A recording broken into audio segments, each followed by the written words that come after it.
morning. We will call this work session to order. Thank you all for being here this morning. We respect our citizens' rights to address the government. And before we start, public comments. Yes, ma'am. We have 3 individuals. Okay, 3 individuals this morning, and we will get to that shortly. Before I go too fast, I want to circle back and say happy post-Father's Day to all these wonderful fathers in this room. So thank you all again, and I hope you all had a great day yesterday. Public comment again. We respect our citizens' right to address their government in this meeting, and however, as the chair, I am forced to make sure that this meeting or you stay within your 3-minute rule. And then after you finish your last portion of your sentence, I will take the floor back. I will try to make sure you see my head nod as you get close or reach that 3-minute limit. Occasionally, I may veer off course a little bit and allow those who may require just a little more time than 3 minutes. So every now and then, I make an exception. Please avoid campaigning or personal attacks against personnel or officials that should be handled in another forum other than a body meeting such as this. The first person on our agenda today is Mr. Larry Pierce. Mr. Pierce, please come forward and state your address again and tell us your subject matter.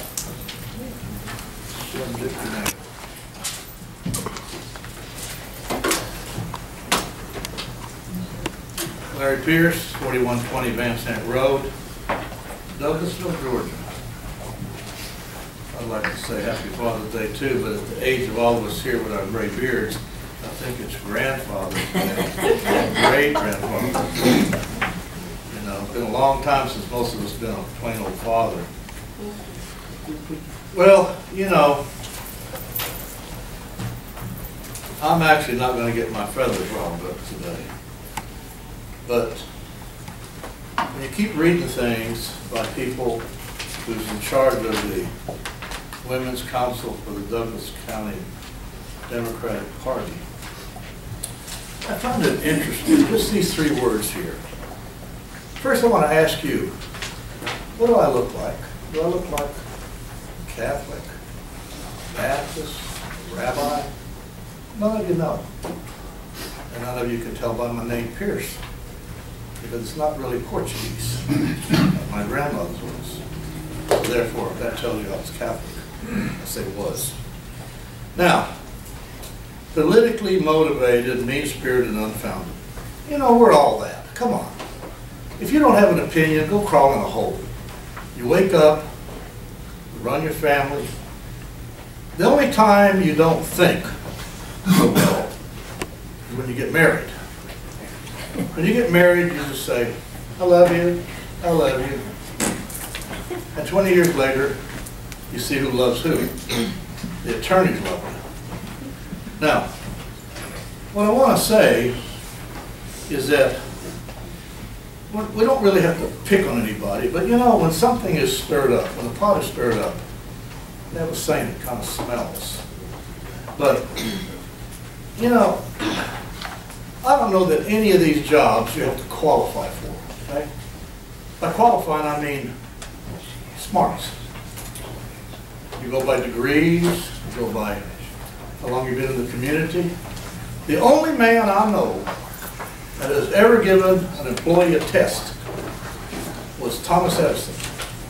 And Thomas Edison said, I give you a test because you're going to do research for me. And that's the only one. You don't have to have qualifications to run for some jobs. And obviously some people get in trouble because of it. Mr. Larry Bussey got up here and he said, we got a cooler. That sounds like a refrigerator. But if you put a body in it, it's a many more. Okay? It's going to save the county a lot of money. He said we no longer pay the funeral homes for people put in there. Let me tell you what, you don't put nobody in the cooler unless there's some infraction at the crime lab that they don't have room right now. Otherwise, you take them there immediately. But they expanded it. And they were expanding it by the same guy who put the one under the museum. It went from 50 to 75. So the need of it wasn't necessary, but he made another statement. He said, we're going to save a lot of money because we were paying the funeral homes. Never happened. Funeral homes were glad to get people there because it introduced them to the family. Families have insurance, families have a funeral. So I won't go there. But Mr. Bussey had his own problems years ago. Listen, Yes, ma'am. you get to see that you're 3 minutes, you're really at 4 minutes now. Okay. Wrapping up. He had his own problems of impersonating an officer a while back. We got canned over at Clayton County. And Mrs. Godwin almost got canned when she resigned from the sheriff's department. And you know what? I find this below board. If you work for a company, or you work for her or somebody, or the fire chief, you do not take them down with you. And she took him down by saying, the sheriff department has blatantly harassed me. So I quit. Thank you so much, Mr. Pierce. We will take this matter. And I'm not even mad about it. Okay. Thank you. Next, we have Mr. Randy Daniels. Randy Daniels, please come forward. Please state your address and your subject matter this morning. Good morning. Good morning. Randy Daniel, 8594 Campbellton Street, Douglasville. I was a coroner for 34 years, and I tried to retire in peace, but y'all won't let me. It's been said that my deputies weren't certified. Said in an open forum, was in the Sentinel, that my deputies wasn't certified. My deputy won Coroner of the Year in 2015. If I didn't have a deputy that was certified, he couldn't go out on a call. Well, there was a couple that went out on calls when she took over that wasn't certified, but I ain't going there. I'm defending myself. My people were certified. And I think they found that out since the statement was made, but it was made in an open forum and it was in the Sentinel, so the damage is done. I'm going in a daggone cafe and people say, what's up with that? Misappropriation of funds, your deputies ain't certified. You know, it's pitiful. It's pitiful. My problems are not her problems. I've been accused of being in this investigation.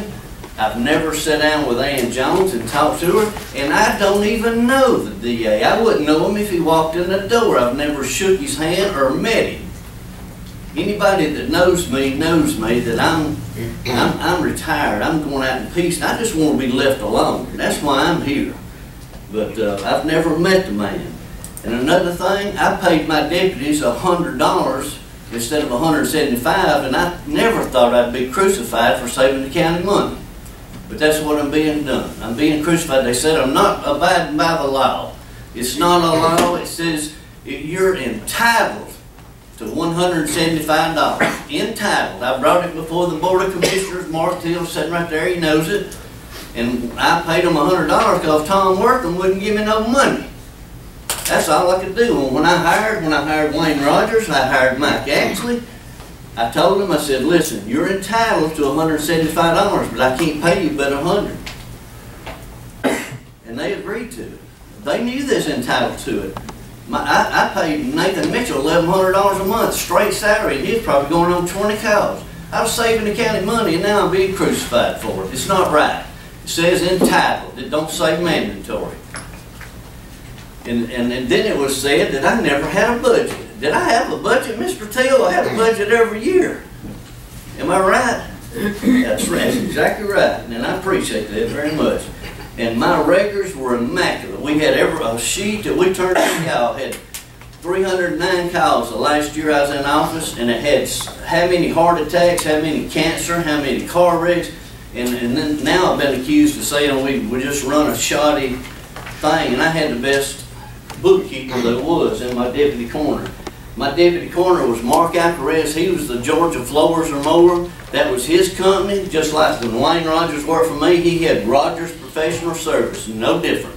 They were subcontractors then, and they should be now. But what Larry said, that never happened. We never paid a funeral home $100 to go to use a cooler. Never paid them a penny. Never did. But all I want to do is retire in peace. The Democratic Women's Council, which is Tiffany Stewart Arnold, the employee of this county, they put in there that I stole computers. I turned that computer in when they said I had a computer. I found it. It was in Alabama at my place, and I turned it in to Mark Teal. Now they're saying I stole it. And you know, I'm about through, but I tell you where she's killing y'all at is on the hospital calls. Mike Gaxley got up here and said that they told them one time they had a hospital call and they didn't go and call and they had a stab wound. Bull crap. Never happened. That's an illustration they use at school to teach people to make sure they go to the house, not the hospital. They're charging y'all $175 for old Sadie Jones over there, who's 92 years old, and they go over there and look at her. I never went over there. You don't have to go. The EMTs picked her up and carried her, and the doctor and the EMTs knows, and there ain't gonna be no stab wound. If they did, they'd find it. They're killing y'all on hospital calls. 8 and 10 a month at $175. They're killing you. But please, don't mention my name again. Because if you are, I'm going to be back up here. I'm going to be back up here because, you know, that's all I got, my pride and my name, and y'all trying to ruin it to cover for her. And Madam Chairman, I love you to death, but you owe me an apology and my deputies. Are you finished? I want an apology. It's five. You've exceeded your 5 minutes. You're not going to apologize. I'll talk to you a little later. You blasted me in public. How about apologizing in I will public? take this matter under advisement. Well, you don't. You can hear from my lawyer because I've already hired one. All right, thank you.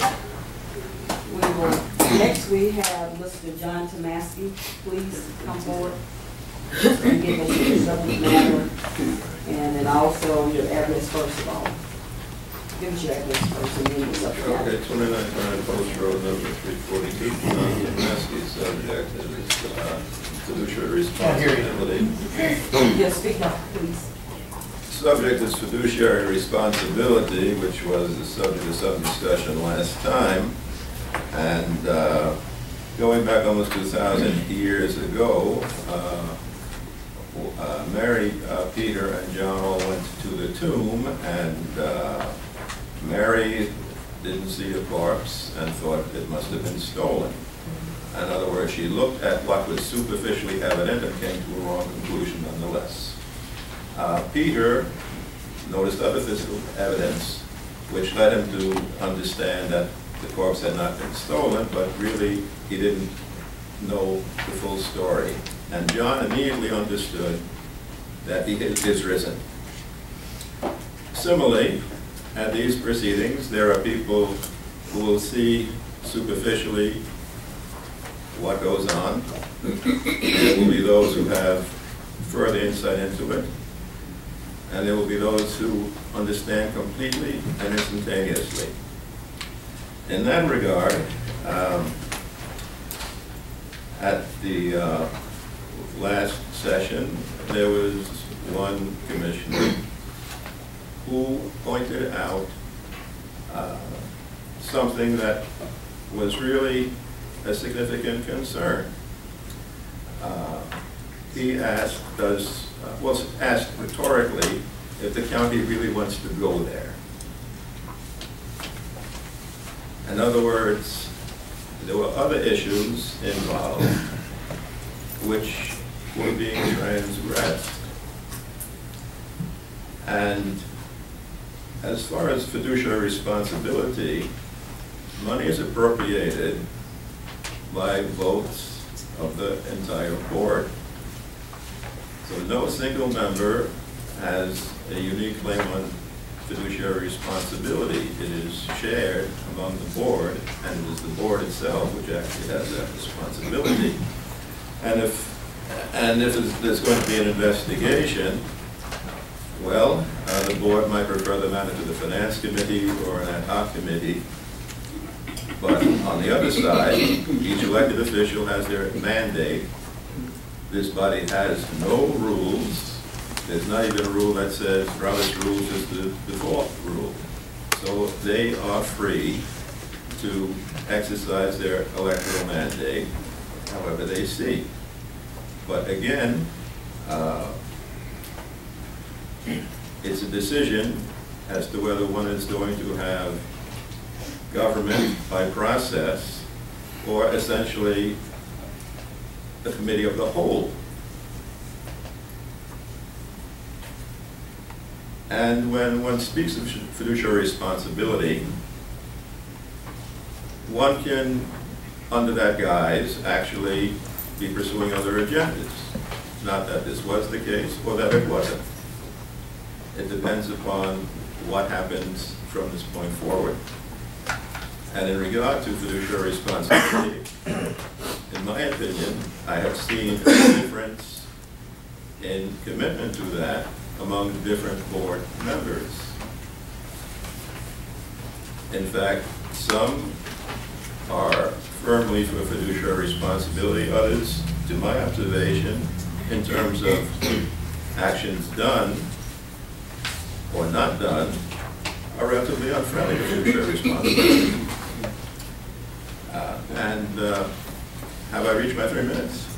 You can see, I've given you a few more seconds. Okay, thank you very much. Okay, thank you. Mr. Kamaski, we'll take this matter under advisement. I appreciate you coming in this morning. We're just going to shift our schedule around just a little bit this morning. We have a business item that I'd like to just shift to the top of the agenda, which is tab number 5. And tab number 5 is an update on mental health services from Douglas Corps and authorization for the chairman to execute a memorandum of understanding between Douglas County and Douglas County Corps for Mental Health Services for 2018, subject to final legal review. I believe we have Patty Wick here this morning and Linda Shepard. If we could please go to the podium.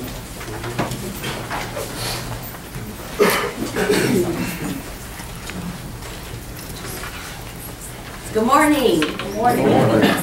I'm Patty Wank. I am the chairman for the board for CORE, and for those of you that may not be aware of that, that's Communities Organizing Resources for Excellence, and we're the county agency under Family Connections. And Madam Chair and Board of Commissioners, citizens of Douglas County, really appreciate the opportunity to give you an